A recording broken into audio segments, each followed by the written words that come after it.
city is unique. We have more than destination. We are Nigeria.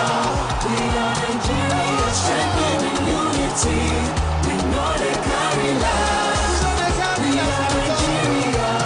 We are Nigeria. Together live the dream of a land with great destiny. We are Nigeria. I am the real Nigerian. Brought to you by the National Orientation Agency, NOA. I don't know what your dream is. To live your dream requires unwavering passion. But if your passion burns true, you will defy the skeptics.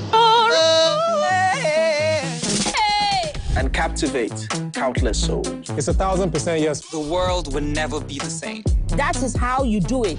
Because you dared to dream. This is Nigerian Idol. Catch the premiere of Nigerian Idol Season 9, starting 21st of April, 7 p.m. West African time. Nigerian Idol, exclusive to DSTV and GoTV. Nigerian Idol is proudly sponsored by Techno, Stop at Nothing, and Biggie, For Every Moment. This Saturday,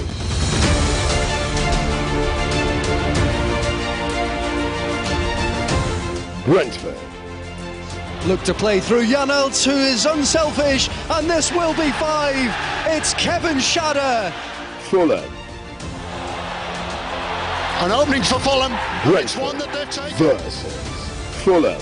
Saturday, live on Sporty TV. SportyBet sponsors coverage of the English Premier League.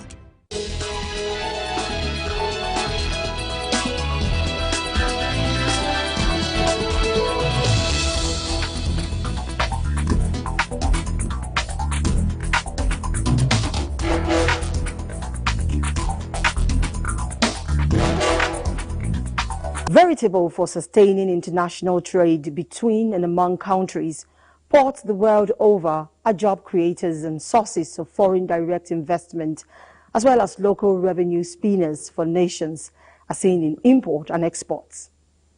Little wonder the present administration created the Ministry of Blue Economy, with the port being a critical one among the subsectors of the maritime industry. An economically worthwhile port is valuable to its location and the effect rippling in the trade volume within. On this edition of Dateline 360, we explore some of the various ports across Nigeria, the strengths, weaknesses, and how to improve them for the economic benefits of Nigeria. I'm Omotala Mojola. Thanks for joining us. Now we start from Lagos State, where Nigeria has one of its largest ports in the country. Michael Olaleye reports that as a crucial economic enabler, experts say Nigeria can benefit more from trade volumes that ports generate if priority is given to the upgrade of port infrastructure, automation of processes, while taking advantage of its position around landlocked countries to invest in transshipment. Facing the Atlantic Ocean in a vintage position similar to Liverpool in England is Lagos, and this nature-endowed virtue is the fountain upon which trade and investment thrive, simply because the city is not just close to the Fairway Boil, but houses the two busiest ports in Nigeria. There are more than 10 terminals along the Lagos shore, invariably creating clusters of businesses and employment opportunities for the teeming population. Typically, the port has the capacity for huge multiplier effects because it is a chain of interconnected operations in the industry. You can imagine a 5% increase in port performance. This can unleash huge impact in the port eco-business. The port cost in Nigerian ports is about 25 to 30% of the cost of goods and services in the market. Any increase in port costs affects the goods in the market. That is because we are developing the economy. So the effect is felt immediately.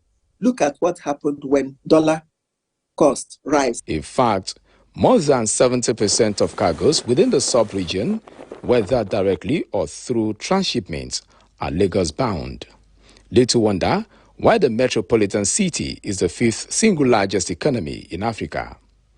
Experts say beyond these glittering opportunities are more pressing challenges limiting the economic viability of Nigerian ports. We don't have transit model in our imports, in our process. So we don't have transit. Where people like Ghana is having a satellite tracking system, we have transits. We have the e-bond. The bond system is an electronic bond. Custom is still operating a manual bond. Custom is not having the transit model. Transit are supposed to contribute almost 1 million jobs. We have lost there because we're supposed to, our countries, the transit to a place like Niger, Chad, Burkina Faso. For instance, it is on record that the country loses $7 billion annually to inefficiency and poor management at the Nigerian ports, coupled with the fact that Nigeria hardly receives 10% of West African imports out of 60% destined for the country. The way to address these are investment in port infrastructures, implementation of port community system, single window, provision of cargo scanners in the ports, linkage of ports with rail system. I don't think the only port that is really linked to the rail system is Apapa Port, Lagos Port Complex. Every other has no rail system. Onne Port was the rail building of the rail system was inconclusive. It was not terminated just before the port. Port Harcourt Port, the same thing, it was abandoned. So there must be hinterland connectivity. One of the major benefits of this, apart from fast cargo clearance and delivery to the hinterland, is to reduce the stress on our roads. While government is driving initiative that will lead to the rehabilitation of both ports in Apapa and Tinkan Island, regulatory agencies are removing impediments to ease of doing business. All of us must come together and see how do we remove the number of the time to export at our port to the sub-Saharan average. Combining robust policy framework with modern infrastructure, while mapping out effective cargo delivery and evacuation strategies, experts say will reposition the nation for global competitiveness. In Lagos, Michael Olaleye for Dateline 360. From Lagos, we go to Rivers State, where Robinson Derateide reports that in spite of the strategic locations of Port Harcourt and Onne seaports, cargo traffic has been minimal owing to infrastructural decay, among other surmountable challenges. He, however, has good news as his inquisition reveals efforts on the side of the federal government to revamp ports to attract bustling activities. The Port Harcourt and Onne port in Rivers State are part of the eastern ports. In fact, Port Harcourt port is considered as one of the oldest ports in Nigeria, which serves as export terminal during the colonial regime. Port Harcourt and Onne ports in Rivers State have the capacity of decongesting Lagos ports. This is due to their strategic proximities to the Atlantic Ocean and capacity to feed the Eastern Corridor, but has suffered neglect resulting to decay in infrastructure, particularly the jetties, making it difficult for vessels to berth. This has no doubt limited vessel traffic to the port, thereby reducing economic activities. This Port Harcourt port is over 100 years now, at least. Being the oldest, it has a maintenance problem. I must tell you this, infrastructure is not adequate for now, but I think improvement on that can be done. And we're looking up to the concessionaires to also do their own bit. There are some improvement in terms of increase in stacking area, which can accommodate more cargo now. The port can accommodate more cargo now. I'm talking about Port Harcourt port. And so also on airport also. The emergence of the new terminal there has created more land value, which they can also have more space for stacking area. Presently, the major product of export at Port Harcourt port is soya bean meals and sesame seeds, while Onne port's exports deals more on container-based cargo, oil well equipment and project cargo, and sometimes witness a bit of increase in economic activities with occasional berthing of ocean cargoes. The security situation in the creeks and around the ports has been curtailed by the combined efforts of security agencies and communities.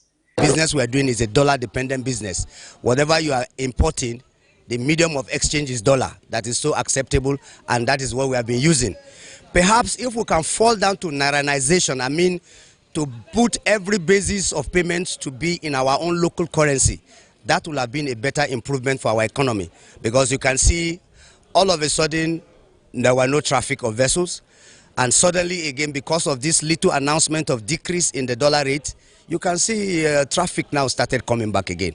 If you have to look at the transport part of it, the ease of I feel it's easier moving things out from here compared to the other ports, both Thinkan, Onne, when it comes to trucking, because this port here is directly in the city. A recent visit of the Minister of Marine and Blue Economy to the ports had a few craft commissioned to assist marine men berth vessels. The traffic, particularly cargo, that has been taken to neighboring countries is because we're here to do a lot of things in terms of infrastructure. We're looking at putting not less than about $1 billion investment to rehabilitate all the ports, to make them more efficient. And by that extension, you can be too sure that the revenue of the federal government will increase. By commissioning these mooring boats is also to be able to berth and unberth vessels. The Honourable Minister is also working with the Honourable Minister of Works and Housing to ensure that the access route to the ports is also constructed. So everything that is being done in Lagos is also being done in the eastern ports to encourage use of the ports. We have given concessions in terms of rates in some of the ports in the east, just to encourage importers and exporters to use it. Although officials of the Nigerian Ports Authority declined comment, other industry players have the view that government needs to compel concessionaires to invest more in the ports and divert cargoes, especially with items needed more in the east to Port Harcourt ports, while urging state government to partner the federal government for early actualization of the proposed Bonisi port. For Dateline 360, Robinson Derateide. Let's now move to Calabar Port, one of the oldest in Nigeria. Although, but yet to actualize its full potential, as Paul Abel reports that despite its strategic location, the main challenge remains the delay in dredging the port. In this report, he examines the economic viability of the Calabar port. Its other challenges and how to make it work. Calabar Port was constructed and commissioned in 1978 as part of measures to address the shortage of port space and cargo handling infrastructure. It occupies 38 hectares of land, 150 meters wide, average depth of about 5 meters chart datum, and situated 55 nautical miles inland from the Atlantic Ocean, while its cargo handling capacity is 1.5 million tons. Its infrastructure design is to accommodate vessels of 8,000 to 15,000 gross registered tonnage and equipped with extra facility of an export processing zone EPZ with additional provision of 34 hectares of land for expansion. Originally, Calabar Port should have been an investor's haven due to its strategic location as a feasible gateway for South-South, Southeast, Northeast markets in Nigeria and the Gulf of Guinea.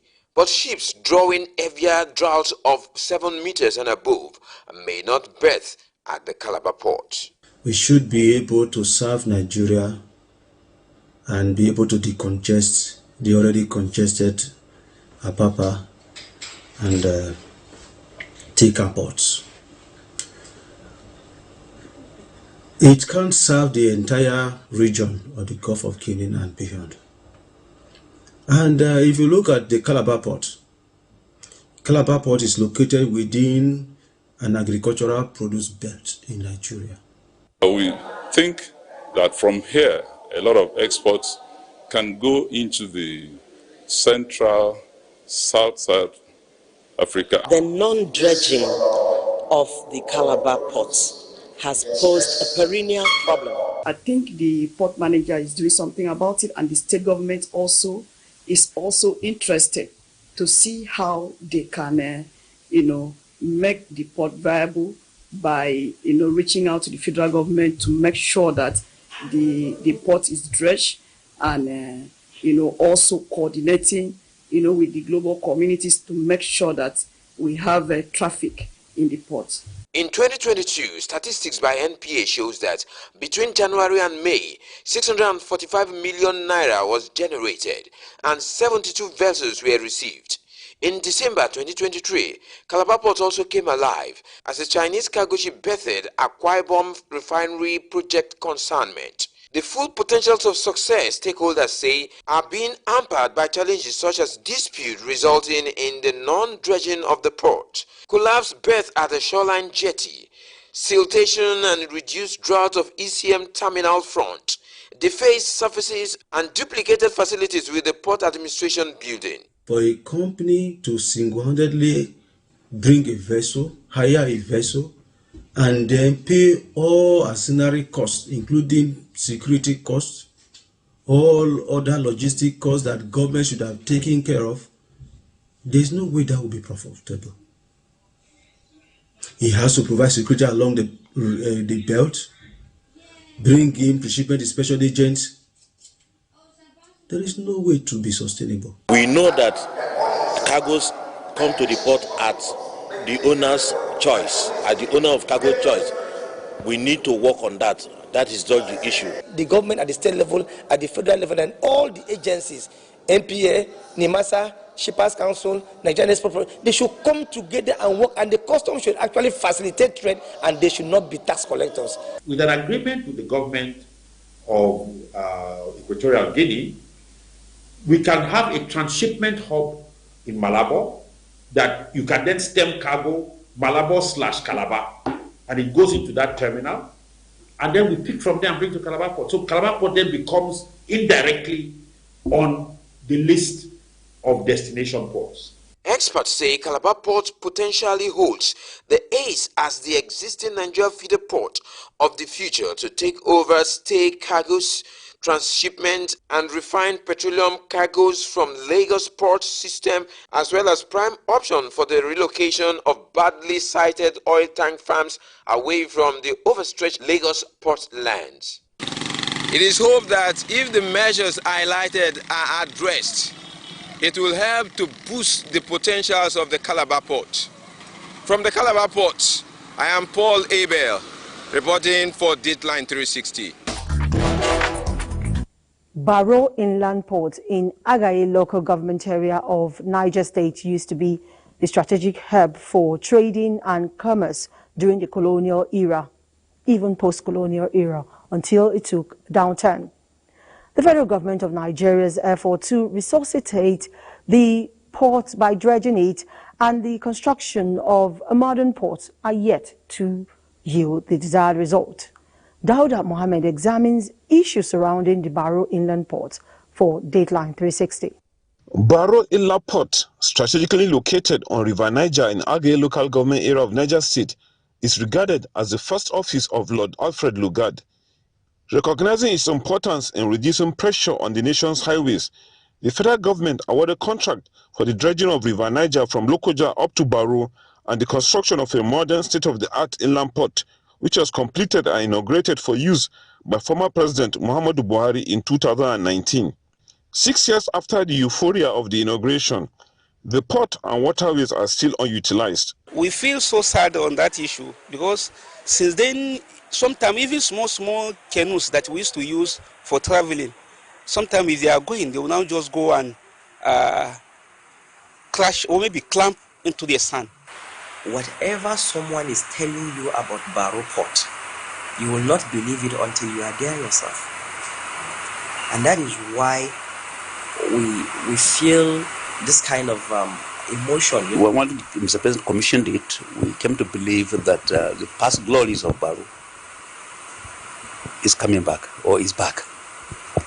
But to our surprise, we were still waiting to see Baro Port becoming functional. Contract for the access routes under Sukuk bond were awarded some years ago, Presently, all works have stopped. The present road being used is not for the faint-hearted, while old railway tracks have also been vandalized. The most critical challenges we're having is the access road. Nambata passing through Lapai Age Bida up to Lagos. Do Age Kacha Baro Road and do Gulu Baro and let it bust out at Gegu to connect Abuja Lokoja Express Road. If you do that, you have opened not only Niger State but the whole of North Central. Another potential for Baro is the tourism sector, with relics of the colonial era in abundance in the area. This building used to be a store for the Niger Company, a subsidiary of the United African Company, one of the numerous business concerns between the United Kingdom and Nigeria. This is now a relic from the past, one of the numerous tourism potentials that abound around Baro Port. With the present state government's agenda of developing the agricultural sector, the viability of Baro Inland Port is in line with the vision of the governor. While efforts to speak with the Federal Controller Works and the Niger State Ministry of Transportation through the Commissioner were unsuccessful, stakeholders say the situation can still be salvaged. Bringing goods from Lagos, Port Harcourt, Warri, it will actually free our trunk A route from dilapidating. The federal government has spent a lot of money already there. I wouldn't know what the figure now, but I think it's a lot of money already spent. So I want to believe we have come to a point that there will be no going back on the part of the federal government. Let's find a way of developing the port. The port will be of great benefit to the country, not only to my domain. Baro is often referred to by most commentators as a sleeping giant that has the potential of not just changing the fortunes of Baro, Age, and Niger State, but the whole northern region in particular. When this sleeping giant will wake up, it's only time can tell. For Dateline 360, I am Dauda Muhammad. From Baro, we move to Kaduna, the trailblazer of dry port in Nigeria. How well is the inland dry port doing and serving the import and export needs of northern Nigeria? Achari Maxwell reports that effective synergy among stakeholders and sensitization on the services of the inland dry port has become necessary for the port to actualize its potential and deliver on its mandate.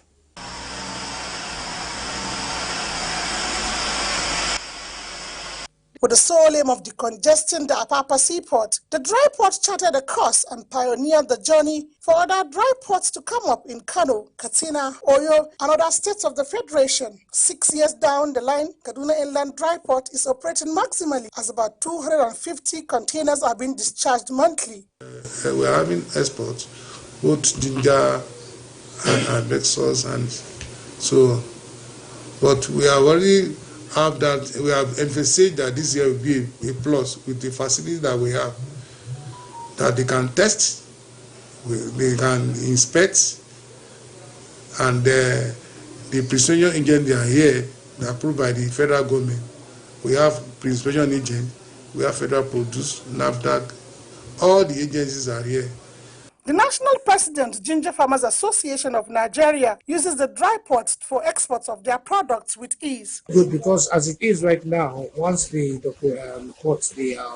container has been inspected, we ship from our warehouses to Kaduna Dry Port. Once it has been inspected, within a day, maximum 2 days, it proceeds to Lagos. The container proceeds to Lagos.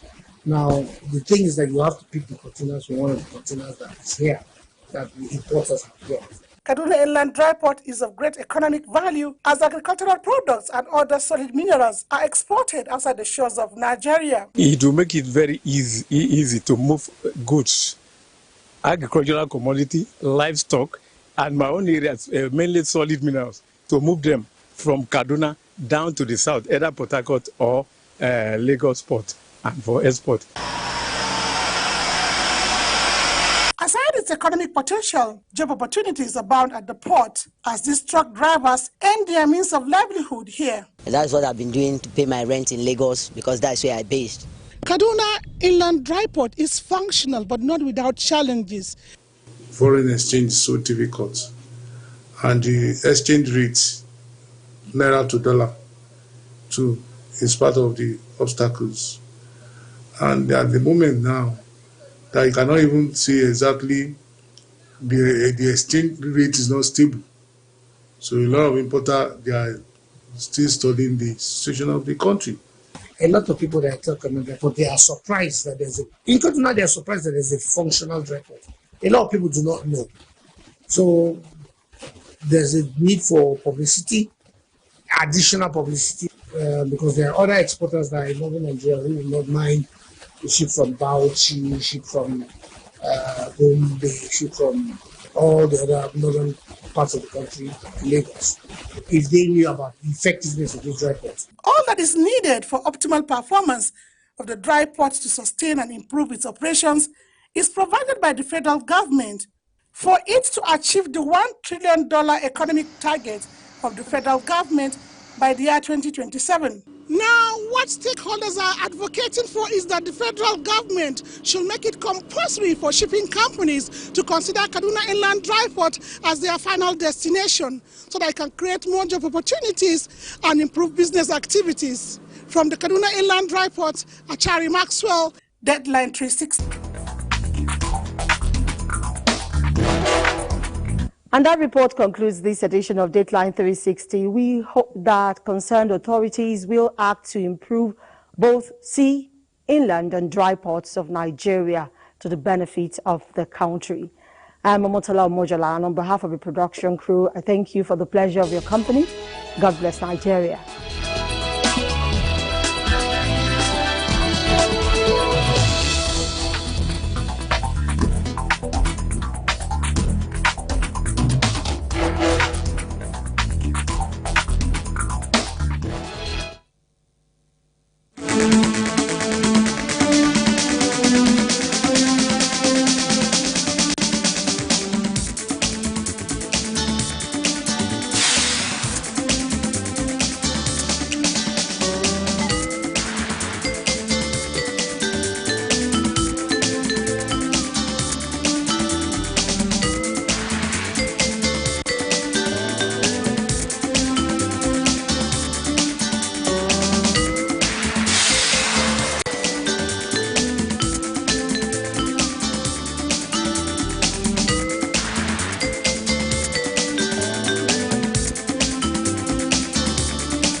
Hello and welcome. This is NTA Tuesday Live and I'm Cyril Stover. Now, the proposal to establish state police has initiated an unending debate owing to concerns surrounding the likely abuse of power by state governors. But while the concept of state police aims at enhancing security and law enforcement at the state level, while this may seem plausible, the existing governance challenges and abuse of authority raise significant apprehension about the potential consequences of entrusting states with coercive powers through the police forces. Tonight, NTA Tuesday Live will engage the expertise of those in the security circle for insights into the contentious debate. But before we go into the discussion, let's get to see this report put together by correspondent Francis Fom. Terrorism, banditry, secessionist movement, and other high-level and sundry crimes with geopolitical spread are part of evolving challenges troubling Nigeria's journey to nationhood. Now, there have been rising agitations by some stakeholders for the Constitution amendment to return the mandate of effective placing of the country to concurrent list in view of the emerging security threats. The federal government and the state governments are mulling the possibility of setting up state police. Of course, this is still going to be further discussed. A lot of work has to be done in that direction. Security lawmaking is to ensure that any initiative, such as establishing state policing, adheres to our constitution and aligns with the broader goals of national security and our public welfare. Presidential pronouncement and National Assembly legislation of a bill for a law for the creation of state police has passed a second reading on the floor of the House of Representatives. Amending the Constitution to allow state policing is not only a step towards true federalism, but also an acknowledgement of the diverse security challenges that vary from one state to another. What is happening in Zamfara and the kind of situation they are facing may be different from what is happening in Abia, may be different from what is happening in Kano, and the way to control it also will be different. So I believe we are in need of, let me say, of state police. We need state police. With due respect, honorable distinguished colleagues, let us grow beyond our fears. In my home country, Germany, each of the 16 federal states have their own state police, their own police laws, and their own police training institutions. Another issue that has come to the front burner is the palpable fear of continued federal might over the existing security infrastructure and the danger of abdicating such powers to the subnationals. If we are able to set up state police departments, we must ensure that they are free from shackles of politics, religious extremism, tribalism. The way to go might actually be to decentralize the police in a way that ensures that the decentralization of the police safeguards it from abuse. Let's tell ourselves the truth. Policing is capital intensive. Today, you and I know the influence of ruling parties in states. I can tell you there was a time when a governor refused a presidential candidate to land at an airport. Is Nigeria ripe for state policing?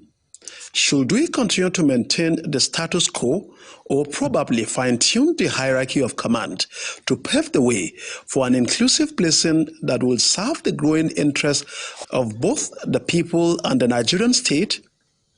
This and more are parts of solutions that guests on NTA Tuesday Live shall profile. Francis from... All right, that report sets the tone for tonight's discussion. Let me introduce our guest to you. We'd like to welcome to this program Honorable Mikey Abubakar Eliman. He is chairman of the House of Representatives Committee on Police Affairs. Thanks for being with us here tonight. Welcome, Mr. Silas. Thank you. Let me also welcome to this program DIG Habila Joshak. He's a retired Deputy Inspector General of Police. He's also a lawyer. He's here with us tonight. He retired as DIG Operations in the police force. Thanks for being with us here. Thank you for having me.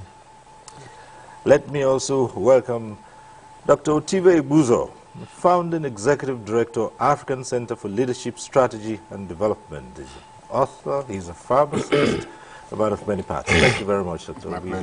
for being here. Thank you.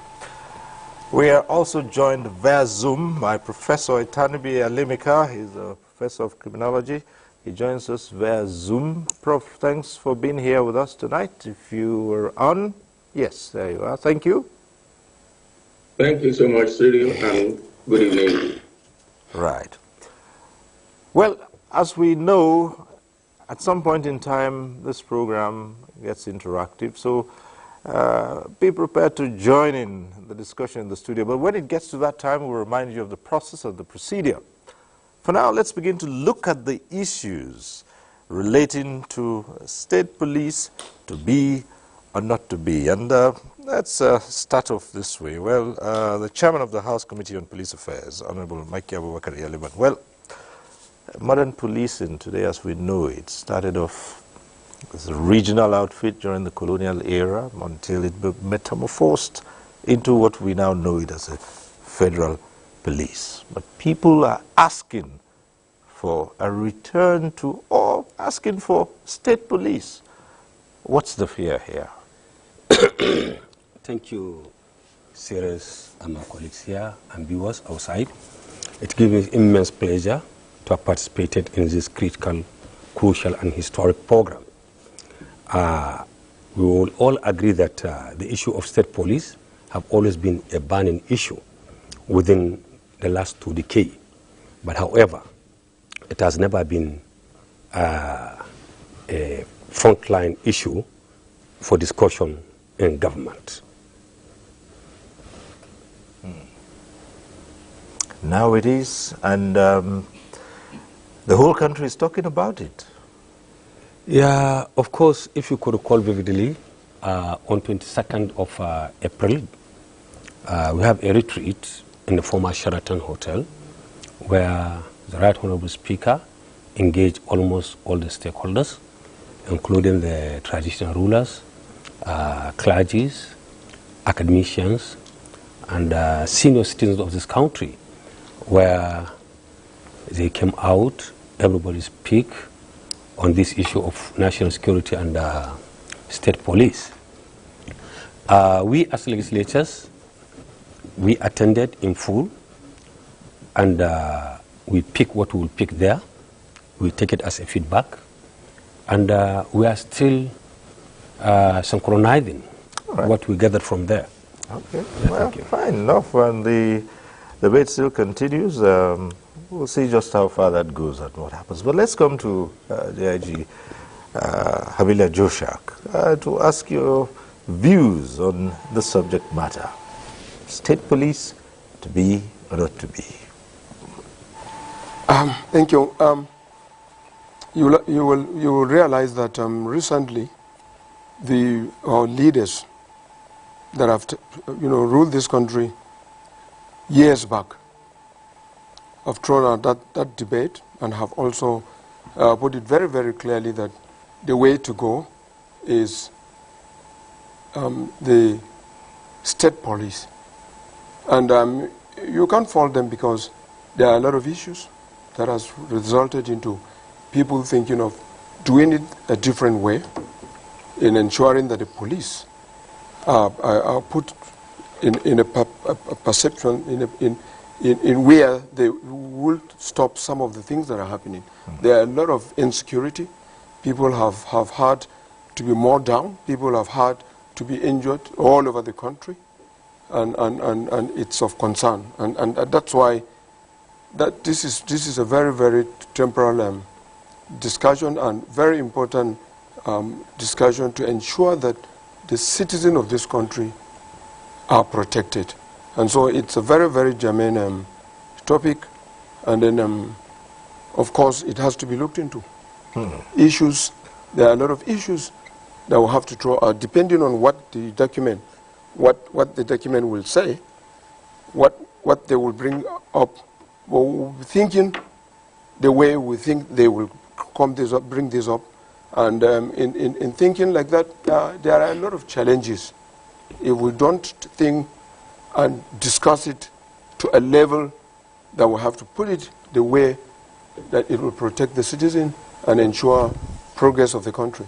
All right, fair enough. So many challenges, and Dr. Abuja. Thank you very much. Like you noted, the issue of state police, discussion has been on for a very long time. And the debate is about whether to be or not to be, as you correctly posed. Now, those who are against state police have one main grounds against it, and that is that the state governors are likely to abuse it and use it to witch hunt political opponents. And I think they have very valid points. However, The move for state police has been on for a long time. I've been part of those who advocate for state police for many reasons. First is that every federal system across the world have multiple policing, whether in America, in Australia, in India, in Brazil. In fact, in Brazil, they have 5 police formations. Secondly, you find out that Nigerian police force is the largest police force in the world. It's the largest police force in the world. Really? Yes. In others, I mean, if you take the total number of police people in India or in America, they may be more than Nigeria, but they are not one force. Okay. I get the point. If you talk about one force, Nigeria police force is the largest in the world. And you know, when you become large, the possibility of bureaucracy and challenges always increases. Now, people are afraid. One of the reasons is what happened during the colonial era and in the First Republic. But if you look at it very well, you know that the nucleus of the colonial police was made up of deviants, ex-slaves, criminals, who were deliberately recruited by the colonial force to ensure maximum loyalty. And what happened during that period and now is different. Now, more importantly, is that security problems are increasing on a daily basis. So, if you look at it, state police is a necessary but insufficient condition for improving security in Nigeria. And so for me, really, the argument should be about what kind of framework can you put in place to prevent abuse? Because to remain the status quo is not an option. All right, thank you so much. We'll get to so many of those issues later on. But let's go over to Professor Olivika. Well, Prof, you've heard the opening comments of the other discussants. Let's hear you. Yeah, thanks so much, Cyril. Let me just make a few clarifications, even in the concept we are using. We are using the word state police, state policing. These are two different things. They are connected, but they are not the same thing. We already have state policing in Nigeria. If we're talking of state police as police forces existing at the level of the state, we do not have a police with wide powers. We must recognize that police powers is on a continuum. Countries, there are police with wide powers, like Nigeria Police Force, Nigerian Civil Defense, and police with limited power, like the ICPC, EFCC, road safety. Because when we're talking of police, I think we just have an image of Nigeria police. We must understand police in terms of what they do. The primary responsibility of police is that they enforce the law and empowered to do so by the state. So any agencies that enforces the law and with the authorization of the state is a police. So if you talk about LASMA in Lagos, LOMA, these are police organizations and they conduct policing, state policing. But I think the argument for Nigeria is whether you want police forces bearing arms with unlimited jurisdiction at the state level. I think that's the debate in Nigeria now. And I want to warn about two things. First, let us not have undue expectation about the role and capability of police in solving problems or insecurity arising from social, economic, and political problems. Police is not the solution to that. It cannot solve such problems that are deeply rooted in your economy, that is dysfunctional, your political system that is dysfunctional or the social structure that no longer has values that respect human dignity. The solution to those ones are in governance. Governance that ensure that economic works, that ensure that the social system recognizes human dignity, is tolerant, and allow for people to grow. And then, of course, they ensure that politics is actually democratic. So we must not have undue expectation, because it looks as if people are talking of state police as if it's the solution to our social economic problems, which is the source of insecurity. So I think if you're talking of multi-level policing organizations, we already have multiple level policing organizations. But we are talking about states having their NPF equivalent. That is important. Let me just say that in terms of number, police has one of the highest police population ratio, in which case we do not have enough police officers, whether at the federal or at the local level. So if whatever you need to do, whether it's to create state police to increase the population police ratio, that will be helpful in some way. But like I said, police is not the solution to the major problems Nigeria have today. Anyone who is saying that that is the solution to the current insecurity is deceiving us, because they are political, they are social, and they are economic. And the solution must come from framing a new economic system that is consistent with the Chapter 2 of the Constitution, a political value that is consistent with Chapter 1 and 2 and 4 of the Constitution, and then a social system that derives its values or essence from Chapter 2 of the Constitution.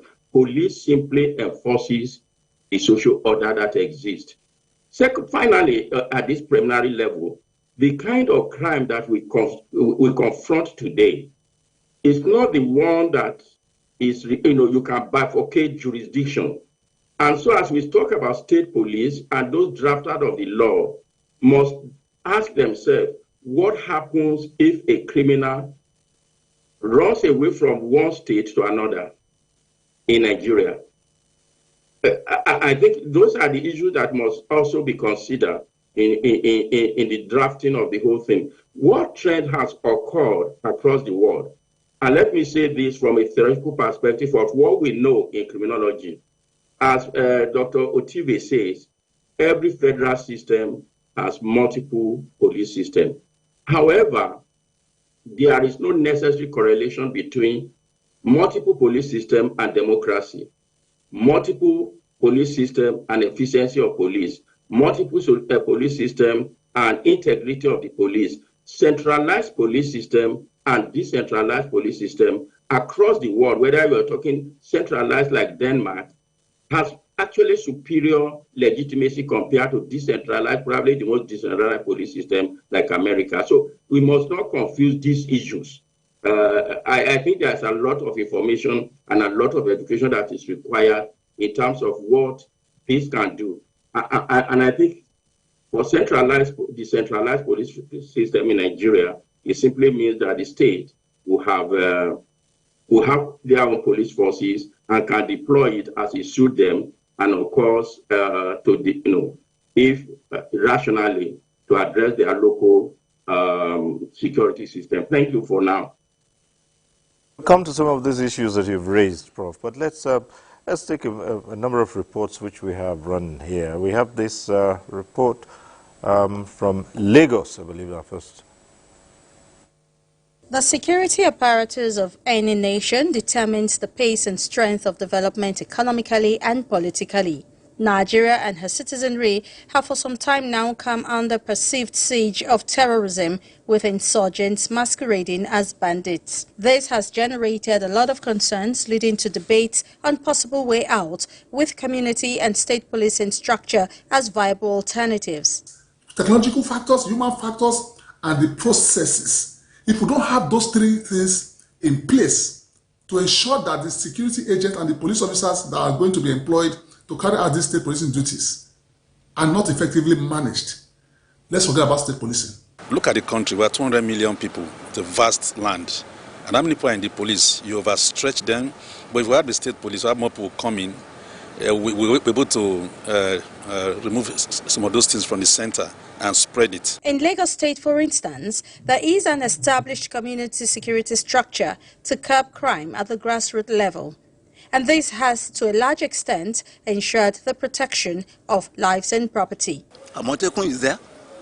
All kinds, they are in different states. So whether you call it state policing or whatever name you give it, it shouldn't be seen as being competitive with the Nigerian police. Instead, it should be seen as being cooperative. While a school of thought believe Nigeria is not ripe for such structure, others consider the idea as a potential milestone in the evolution of a nation's law enforcement framework that would create the opportunity to closely address the various demands of communities across the country. The vulcanizers, they have association. Plumbers, they have association. And these are people that enter your premises, artisans, carpenters. If you harness these communities together, they will be able to tell you what they see. Funding, possible misuse and misapplication of laws are some of the flaws envisaged in operating a state policing system in the country. Like the governor trying to use the police to the detriment of his political opponents, that can be avoided. When the laws for state police is being crafted, they should craft it in such a way that the police will not have political interference from the political leadership in the state. The consensus of many respondents is that the citizens' resilient system that have been in existence for a long time, where people in the community hold their grounds against crime and encourage people to see something and say something, should be sustained in the communities across the country. Right, next report is from Maiduguri. The police, as mandated by the Constitution to safeguard lives, property and enforce laws, is encountering escalating criminal challenges stemming from factors like population growth and technological advancements. As these challenges mount, there is a pressing need to enhance policing effectiveness to achieve optimal societal security. However, the hierarchical structure of police organizations may pose obstacles in combating crime, especially in complex regions like Borno, unless it undergoes modification and restructuring. State police is highly required when we face that crisis in Borno. I can assure you that it was when the civilian JTF came in as volunteers that the other security agencies got more encouraged. Apart from the familiarity with the terrain, number two, they took it upon themselves that nobody will take care of their security more than themselves. But in Nigeria, we have well over 200 million people. And I'm not sure if we have up to 500,000 police officers in Nigeria today.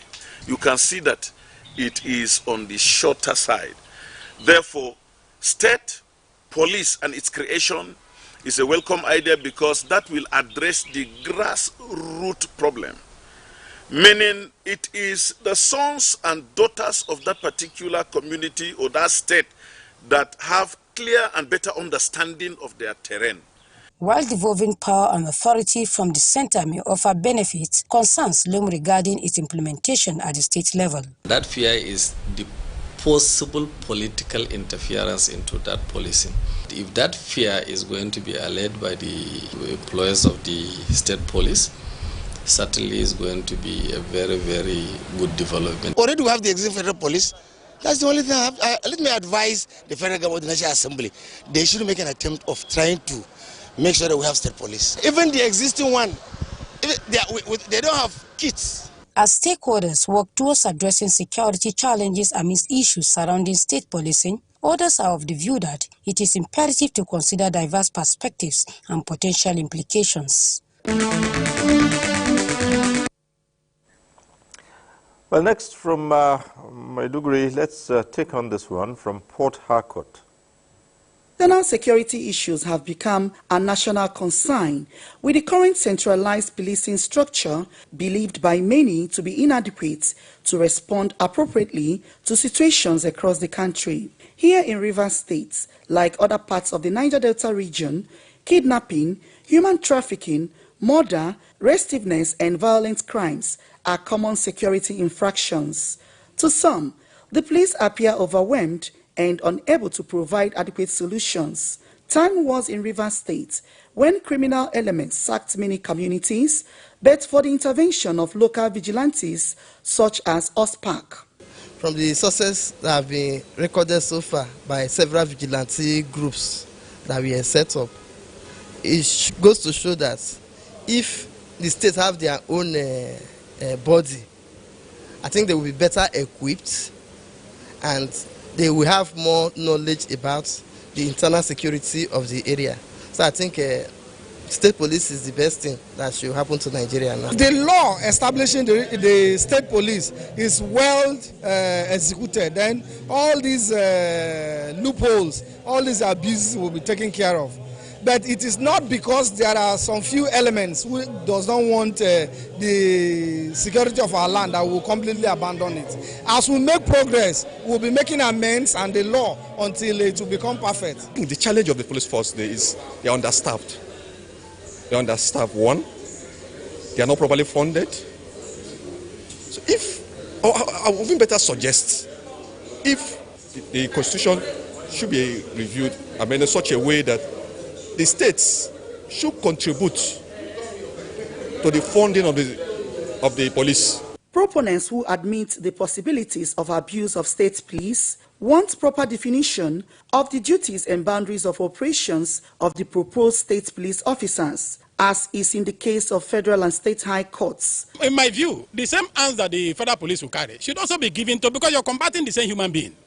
You're combating the same human being. That is what I feel. They should not limit them with the level of arms they should carry. It should be the same thing, but just that the first operation should be limited. I think there should be laws governing the establishment of state police, and there should be laws governing how their powers are to be exercised. Like the Nigerian police, we have the Police Act governing how they exercise their powers and how it should be used, where their jurisdiction lies. So I think that should be the same case for state police. Analysts believe this model of using local people in policing their localities come with advantages and should be upgraded by the state as institutions for crime prevention and control. All right, back here in the studio, let's return to the chairman of the House Committee on Police Affairs now.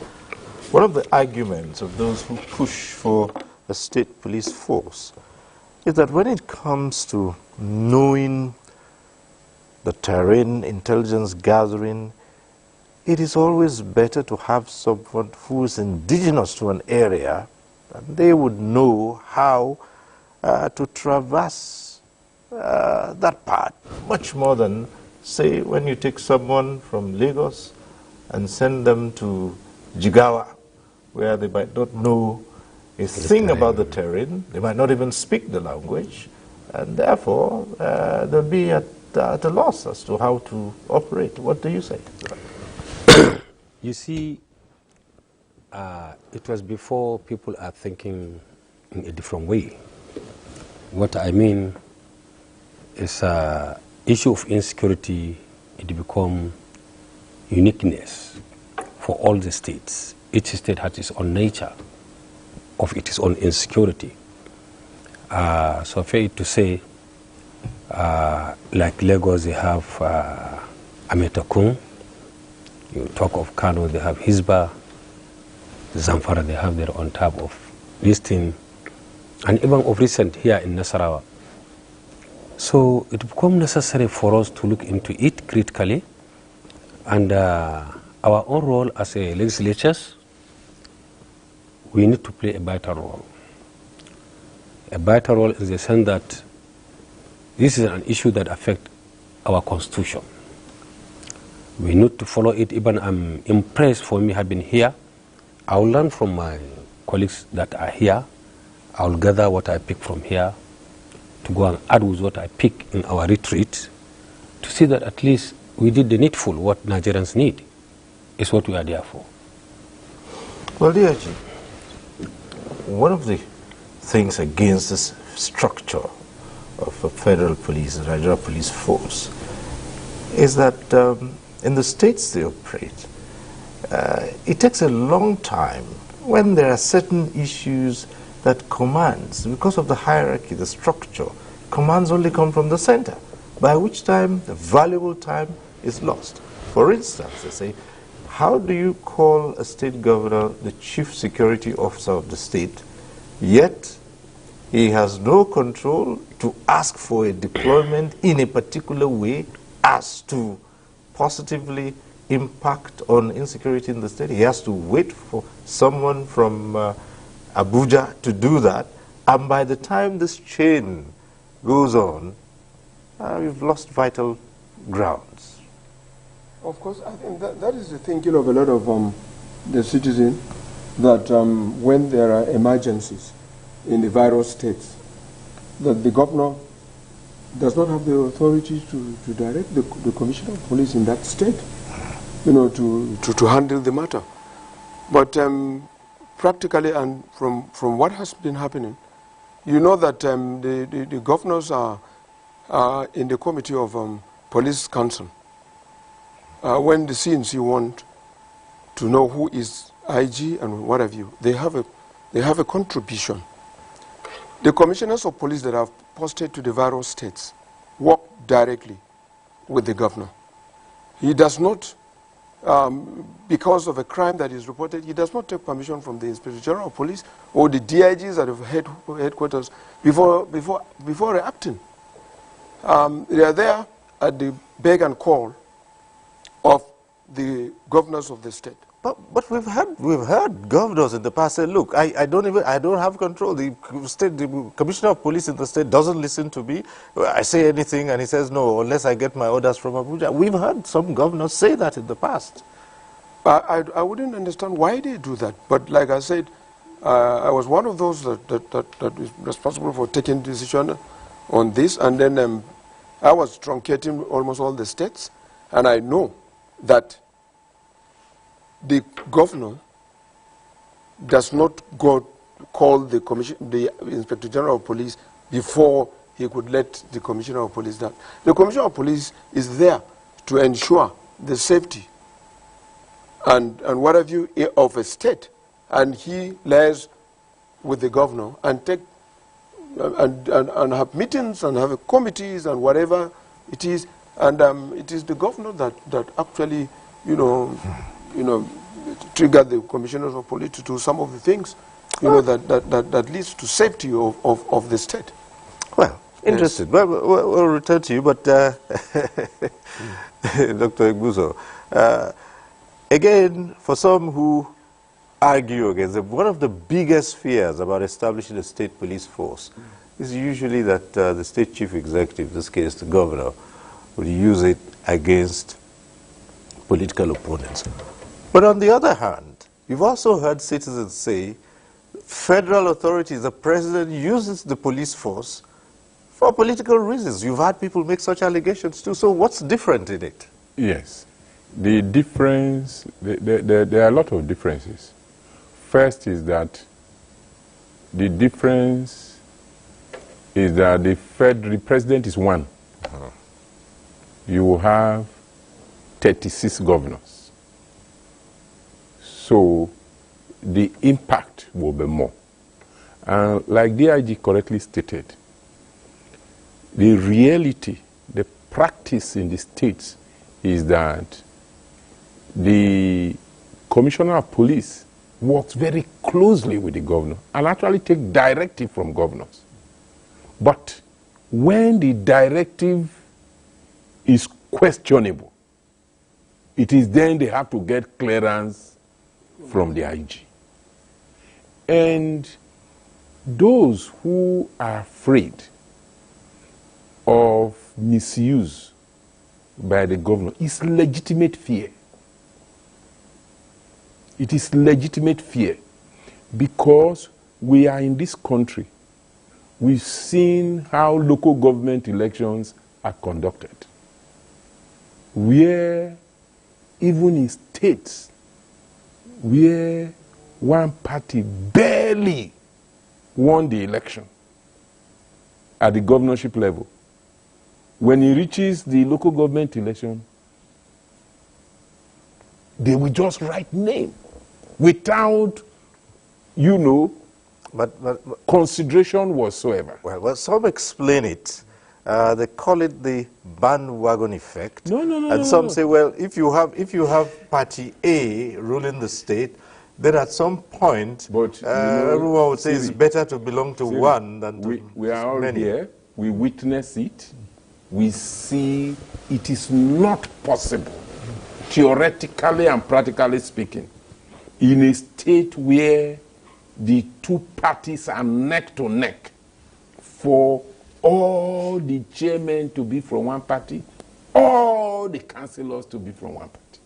We know that even in some states, they don't say that, you know, Siri got this vote, DIG got this vote. They just declare the name of the winner without any record.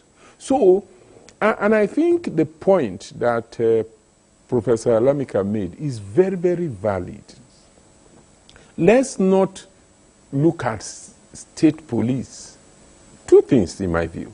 Let's not look at state police as the panacea to security. That's why I said earlier that state police is necessary but insufficient condition for improving the security situation in the country.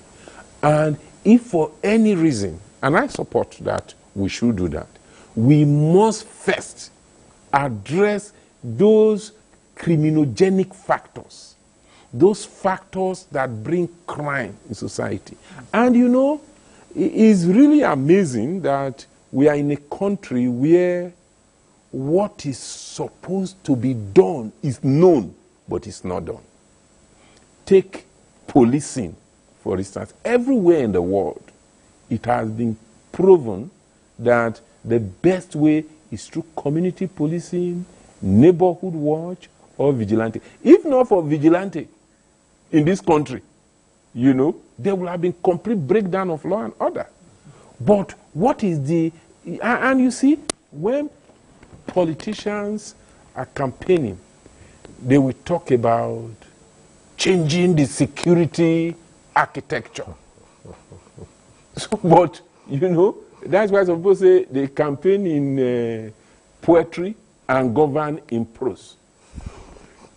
We know today that everywhere in the world, if you want to improve security, you talk about number, you talk about training, you talk about equipment, you talk about ICT, modern ways of determining.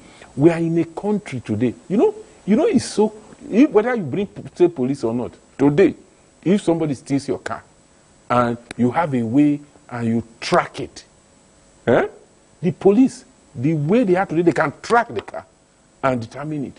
But if you don't have money to follow up, nothing will happen. So there are many challenges that are facing us. Intelligence gathering, you know, all of this. Over 20 years ago, we said there will be community policing. But how is it operationalized? There was a year where we did budget analysis of allocations to police stations. And we discovered that the amount allocated to each police station was 2,000 naira. And you expect them to perform. So there are many other issues that needs to be dealt with before we can improve security in the country. However, if we have to do state police, we must put in place mechanisms, framework to prevent abuse by state government, because that abuse is real. And they've shown through the behavior of many of them that if state police is implemented, many people will not be able to go home. But in my view, we have to weigh the pros and cons, because we cannot continue with this level of insecurity, with this brigandage that is happening. And state police has a potential to contribute to improving the security situation. But the framework for it happening must be put in place. Other factors that are causing crime in society, including executive lawlessness. Because when citizens see that people in power are lawless, then they take laws into their hand. And when citizens know that if they break the law, nothing will happen to them because of poor enforcement, then, you know, we see what we are seeing. So the first thing is that governance must be improved. You know, today, even at the highest level of government, government will make a law, the National Assembly will make a law, and government will refuse to implement it. There's one particular law in this country that was made in 2007, Public Procurement Act, you know, which provided for the establishment of a public procurement council. That law has been breached from Yaradua to Goodluck Jonathan, from Goodluck Jonathan to Buhari, and from Buhari to Bola Ahmed Tinubu. And is likely to go into... You can't run a society like that and expect security and good behavior. Well, Prof, let's come back to you. And, okay, agreed, it's not a panacea. State police force is not what will, you know, with like a magic wand, wipe away all our security challenges. But there are arguments that this is one of the ways to bring down the level of crime and criminality in society.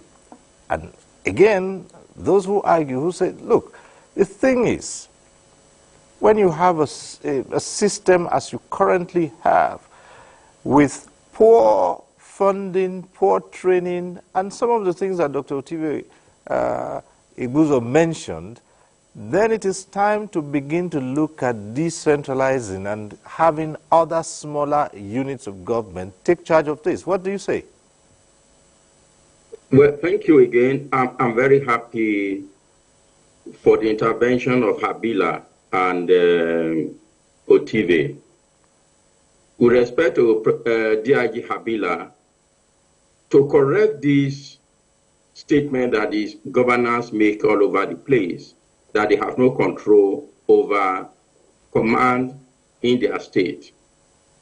And as been said, this is not true in reality. But even constitutionally, look at section 215. What section 215 of the Constitution says is that the state governor may give directive to the commissioner of police, which he must carry out. However, when the legality of that order is in dispute, he will refer it to the Inspector General of Police for advice or for directive. So if there are complaints, it will imply that majority of the request or the request of the governor are illegal and so because these are the kinds of repeated falsehood in the public place that we get from bad governance from the state government. The second thing, I think also Otibe had come out in a very elaborate way about what is it that are the causes of criminality. It is not police ineffectiveness. Why do I say that? Police react to situations after, most of the time, after they have occurred. So what are the causes of insecurity? It is not whether there is a police at the center or police at the state level. It is, from what we know in criminology, documented over centuries. It starts basically from family, for example. If family no longer able to socialize people appropriately so that they can conform to the dominant values of society, you're beginning to create some future insecurity, instability of the family, the inability of the family to discharge the function of socialization. That goes on to also the character of traditional and religious values and activities. If these don't reinforce order, they don't reinforce peace. Then, of course, you have insecurity. When it comes to the individual level, you are talking about when people have no employment, when people cannot access education, when they cannot access health care, when their life is meaningless, they are very likely to commit crime. So the solution must be based on what causes insecurity. For example, we know that inequality is one of the reasons that create collective violence, whether ethnic, religious, in a society. So when talking about the police may survey, it may, some people might be able to restrain themselves because of the police presence. That is one, if you're talking about the preventive role of the police, is if they are around, many people will not commit crime. But how many police do you require to do that? That means almost every citizen will have an AGC of a police, so that it becomes. But if you were properly guided by your family, properly guided by your religious and traditional norms, you don't require police. Many of us are not thieves, not because we think police will catch us, but we know that our parents will feel ashamed, our community will feel ashamed. These are the things we are losing, and these are the solution to insecurity, and not what we are. That is not to say, as Otibe say, that police as organization in a country is not useful. And that is why you find in countries like in what we call Scandinavian countries, or Nordic countries like Denmark, Finland, Norway, Sweden, those countries, police actually do less of law enforcement and provide social services. Because the environment is such that people are not committing crime, they're looking for assistance to get to the hospital, assistance to find their dog. And that's what the police are doing in those countries. So basically, our insecurity is rooted in economic, political, and social dysfunctions, which ultimately we must focus on. I think this is a distraction. I'm not against whether you have a police. As a matter of fact, all the story we have told so far, even from the picture, is not in favor of state police. It's actually in favor of local police, local government area police.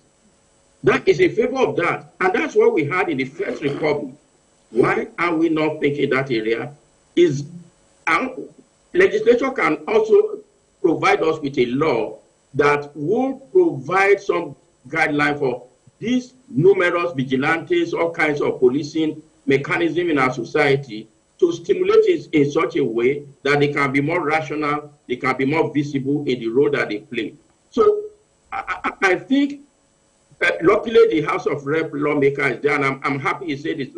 I think beyond the large-scale consultation, I think there should be mini consultation about how to factor out a law. I have no doubt in my mind that you need, apart from a constitutional provision, and I said that at the dialogue in a Continental Hotel last week, I think the law, the constitutional amendment must say that the National Assembly will make laws to guide the operation of state police, so that it will be possible to adjust when there are challenges without having to go to amend Constitution. Yes, Constitution will say that it's on concurrent list, but you must go further to say, look, the National Assembly is empowered, or whatever word is used, to make laws for the regulation of state police.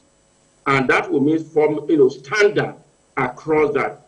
And this is what you have after 9/11, when we're talking of federal system and multiple police. It also has its problem of coordination. When 9/11 happened in America, they discovered that, in fact, some of the agencies have the information, but they didn't share that information. They had to create what is now called Department of Homeland Security, which is more or less superimposing a federal power over these numerous police forces. In Britain, again, for those of us familiar, by 1940, Britain had more than 100 police forces. Today, there are 43. They're actually thinking of regionalizing those police forces to lesser than that.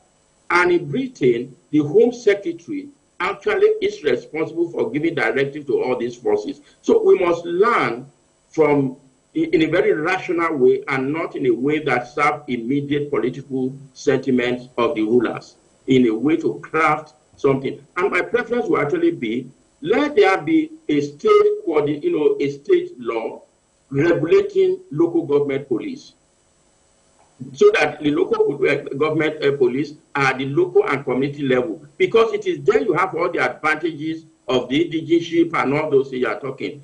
Let me just also quickly say, the idea that indigenes know better is also a problem, because in Nigeria, which is not the case in other places where you have multi-level police, the states say do not employ only indigenes.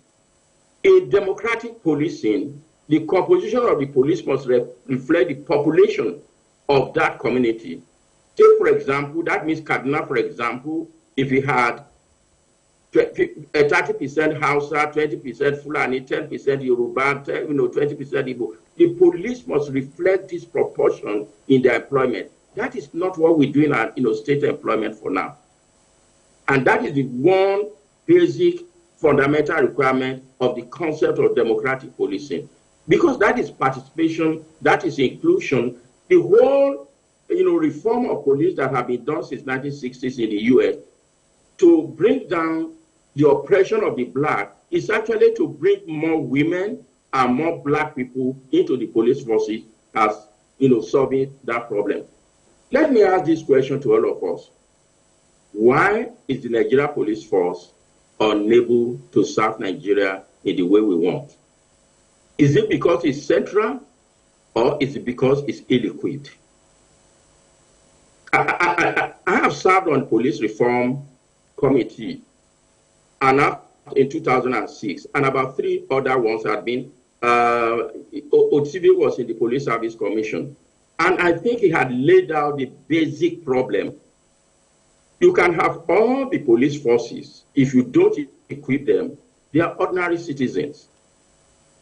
So the Nigeria police force has failed, not principally because it is central, principally because it is not equipped to effectively police, either in terms of recruitment, screening, the whole process and structure is not being equipped. So state police is going to go that way. Why our primary school has fallen in standard? Why? The whole of the North used to have one Ministry of Education. We now have 19 Ministries of Education. They cannot supervise good education in each of the states. Why has healthcare in the state collapsed? Yet we have more Ministry of Health than we had in the First Republic. Why is it, as Otibi says, a political party that is in power wins all the elections? Let's not deceive ourselves. We must learn from history in crafting laws. The executive governor, as they call themselves, incidentally, I don't think the word executive, that adjective is in the Constitution. The governor in most states emasculate the judiciary, has emasculated the legislature, who's emasculated this. What other provision are we going to have that it will not emasculate the police? We must learn from our history. We must learn from our experience. And this is where I think we should not just, it's not a matter of faith. It's a matter of concrete empirical evidence of what we have today. That we have not built, in spite of the Constitution, effective control over the behavior of governors and their capability in the state in emasculating institutions of democracy. Well, thank you very much, Prof. And the issues are multiple, and there are so many others we'll look into. But at this point in time, we'll take a short break. When we return, there will be more questions raised about the desirability or otherwise of state police force. And at that time, our phone lines will be open. It means that you can join in the conversation and also proffer some solutions to the high level of insecurity and other matters arising therefrom. So stay with us at NTA Tuesday Live. We'll be back shortly. The counsel of our fathers. I will urge and advise our younger generation to use talent and brain to to sort out problems, not arms. Nigerian youths, let's build our nation. My advice to these young people is please do not take us back to those harrowing days. You probably do not know what it is. I believe we have fought one civil war too many in this country. So those who experience it will run away from it.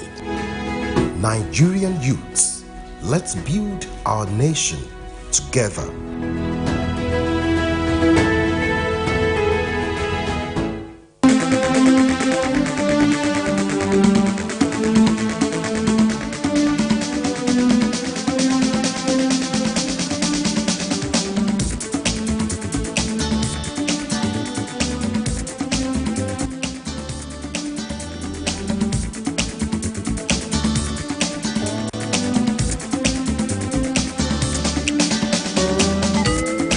NTA Tuesday Live, a network issue-oriented innovation talk show. Well, thanks for staying with us. And this segment, of course, is when it gets interactive. The numbers to call will be on your screen. You can call in with a question or comment on the issues at stake. Let me say this as we do every Tuesday. If you call in tonight and your call gets through to the studio, do us a favor, turn down the volume of your TV set.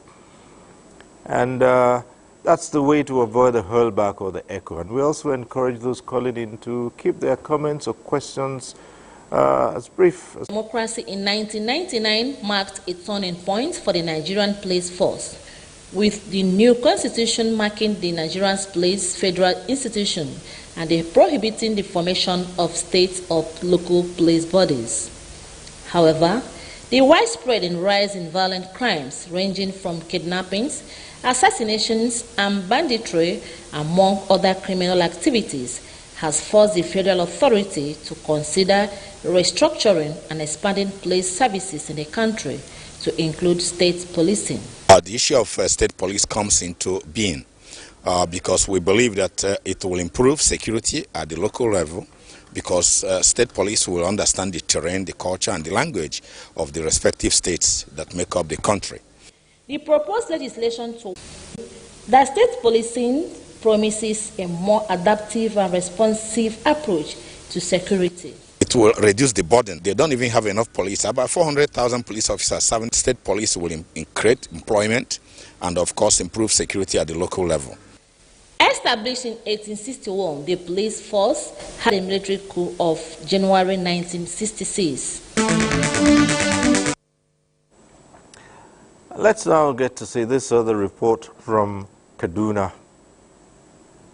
Nigeria is one of the countries burdened with abduction attacks by bandits and other violent crimes resulting in unquantifiable loss of lives and property.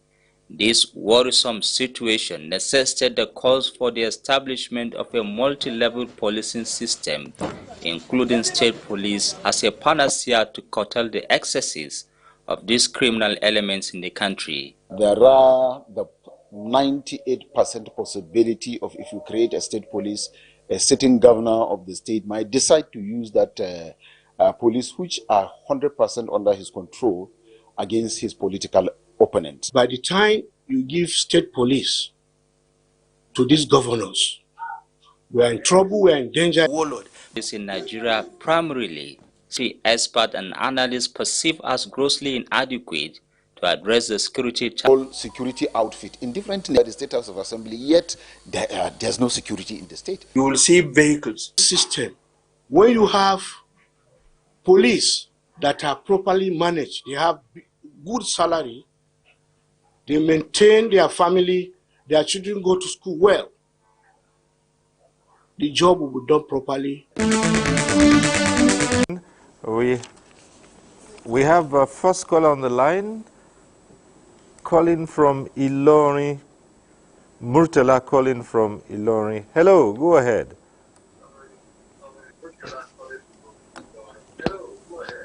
Good evening, sir. Good evening, go ahead.